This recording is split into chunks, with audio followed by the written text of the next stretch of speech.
कभी कभी मेरे दिल में एक ख्याल आता है। वो ख्याल यह था कि कभी मैंने बचपन में भी ये सोचा था कि परियों की कथाओं में वर्णित फूलों की घाटी का भ्रमण जरूर करूंगा। और ये वक्त आ भी गया जब बहती हुई जलधाराओं के साथ बर्फ से ढके पहाड़, उन पहाड़ों से सरकते ग्लेशियरों के बीच हवा में सरसराते ओक देवदार के पत्ते जैसे फूलों की घाटी की कहानी बयान कर रहे हो।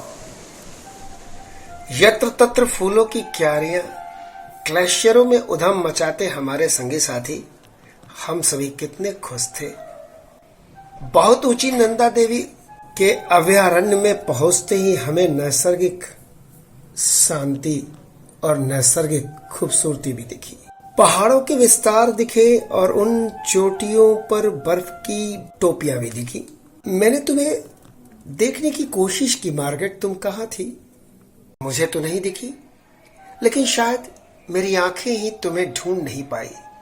तुम तो सर्वत्र थी, यहाँ वहां, पहाड़ों पे, दरख्तों में और उन घाटियों के बीच। स्वर्ग कहाँ है? मेरे मन में अक्सर ऐसे सवाल उठते हैं।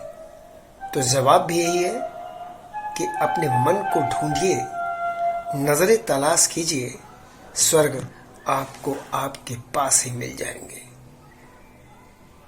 तो मेरी मानिए, अगर पृथ्वी पर स्वर्ग कहीं देखना है तो फूलों की घाटी भी जरूर जाइए, आपको वहां स्वर्ग के दर्शन हो जाएंगे।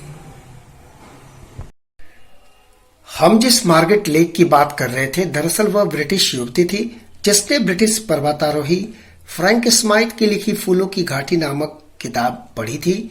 पढ़ने के बाद 1939 में उतावली होकर वह फूलों की घाटी भी देखने आ गई, लेकिन एक दिन फूल तोड़ने के क्रम में जैसे ही वह आगे बढ़ी, उसका संतुलन बिगड़ गया और वह सैकड़ों फीट नीचे गहरी खाई में जा गिरी।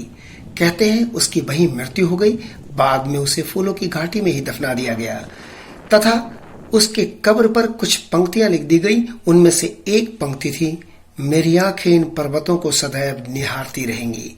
तब से हर आने वाला पर्यटक यहाँ आकर उसकी कब्र पर श्रद्धा सुमन अर्पित करता है।